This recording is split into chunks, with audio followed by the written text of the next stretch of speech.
Tata Marko! Tata Marko je našao divno blago. O, ti, Tata Marko, di je divno blago?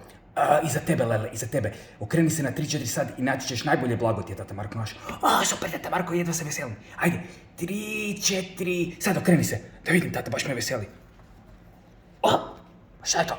To je ogledalo. O, Lele, to je blago. Kako to misliš, Tata Marko, to je glupo ogledalo, to je glupo ogledalo.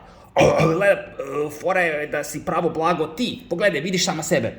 Ja, to nije nikakva fora, Tata Marko, glupa ti je fora. Lele, to sam pročitao u knjizi. Bez veze, Tata, hoću pravo blago, daj mi odmah pravo blago. Lele, nemam pravo blago. Hoću pravo blago, odmah mi daj sad pravo blago, neko zgodno pink blago, odmah. Lele, ne znam šta da napravim. Odmah, Tata, odmah. Lele, dobro, nešto pink, evo ga, imam blago za tebe. Evo ga. Tata Marko, šta je to? Pa to je jedna zgodna pink krpica. Tata Marko, to prljava pink krpica. Ne sviđa ti se?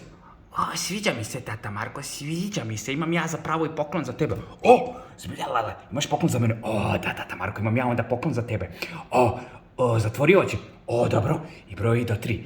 1, 2, ajde, Sonko. 3. Lele, smočila si me kakvo je to blago i poklon.